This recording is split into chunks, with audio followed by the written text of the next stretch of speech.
গরমের একটা প্রধান সবজি যেটা আমরা এইভাবে বানিয়ে ফেলতে পারি সম্পূর্ণ নিরামিষ পদ্ধতিতে। রুটি তো বটেই, ভাতের সাথেও দারুণ লাগে। দেখে নেওয়া যাক পদ্ধতি। নমস্কার, কুইজিনিয়া চ্যানেলের পক্ষ থেকে সকলকে জানাই সাদর আমন্ত্রণ। আমাদের সবার চ্যানেল কুইজিনিয়াকে সাবস্ক্রাইব করে পাশে থাকা বেল বাটন আর অল আইকন প্রেস করে রাখলেই সব নতুন ভিডিও নোটিফিকেশান আপলোড মাত্র পৌঁছে যাবে আপনাদের কাছে। গরমে এই সবজিটা কিন্তু শুধুমাত্র গরমকালেই পাওয়া যায়। আর একঘেয়ে তরকারি খেয়ে যখন বোর হয়ে যাবেন, এই রেসিপিটা ঠিক এইভাবে ট্রাই করে দেখুন। আমি কথা দিচ্ছি দারুণ লাগবে। রান্নাটা হবে সর্ষের তেলে। তেলটা গরম হয়ে গেলে দিয়ে দিচ্ছি ফোড়নে 1/4 টিস্পুন পরিমাণ কালো জিরে। ফোড়ন থেকে যখন সুন্দর গন্ধ বেরোতে শুরু করবে, তখন এখানে যে সবজিটা দেবো সেটা হচ্ছে কাঁকরোল। 500 গ্রাম কাঁকরোল খোসা ছাড়িয়ে আমরা এরকম লম্বা সরু করে কেটে নিয়েছি। এবার তেলটা গরম হয়ে গেছে, ফোড়নটাও তাই।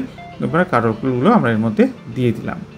কাঁকরোলগুলোকে দিয়ে মিনিট 2 সময় নিয়ে মিডিয়াম ফ্লেমে আমরা হালকা ভেজে নিচ্ছি। এই কাঁকরোল কিন্তু শুধুমাত্র গরমকালেই পাওয়া যায়। আর এই রেসিপিটা কিন্তু এই কাঁকরোল দিয়ে একদম মাস্ট ট্রাই।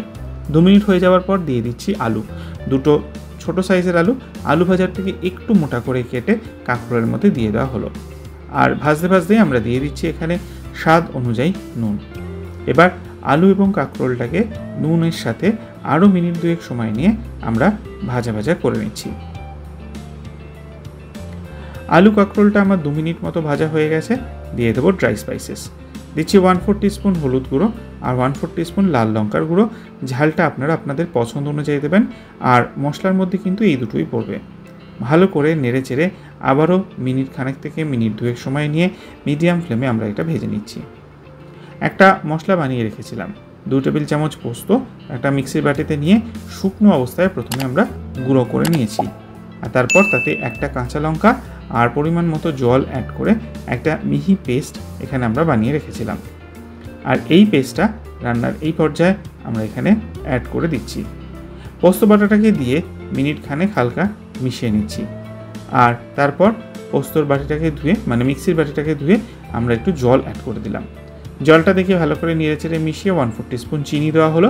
চিনিটাকে দিয়ে মিক্স করে আমরা দিয়ে দিচ্ছি গোটা 2 কাঁচা লঙ্কা আর একটা ঢাকনা চাপা দিয়ে মিনিট 10 জন্য এটাকে আমরা কুক করব লো টু মিডিয়াম ফ্লেমে। ঢাকনাটাকে খুলে ফেললাম। আমাদের কিন্তু এটা হয়েই এসছে। সবজির জলটা একদম টেনে যাবে। মিনিট 2 খুলে রাখলেই জলটা টেনে যাবে। আর সবজিগুলো কিন্তু আমাদের সেদ্ধ হয়ে গেছে। নামাবার আগে দিয়ে দিন কিছুটা কাঁচা সর্ষের তেল। তেলটাকে দিয়ে ভালো করে মিক্স করে নিন। দেখুন জলটা কিন্তু একদমই টেনে গেছে, একদম ঝরঝরে। ফ্লেমটা অফ করে দিলাম। তৈরি হয়ে গেল কাঁকরোল আলু দিয়ে এই দারুণ পোস্তটা। বাড়িতে অতি অবশ্যই ট্রাই করুন। খেয়ে জানান কমেন্টের মাধ্যমে কেমন লাগলো। ভালো লেগে থাকলে বরাবরের মতো একটা লাইক এবং প্রচুর শেয়ার করতে ভুলবেন না যেন। যারা এখনও চ্যানেল কুইজিনিয়াকে সাবস্ক্রাইব করেননি, অনুরোধ করব চ্যানেলটাকে সাবস্ক্রাইব করে এই পরিবারের সদস্য হয়ে যাওয়ার জন্য।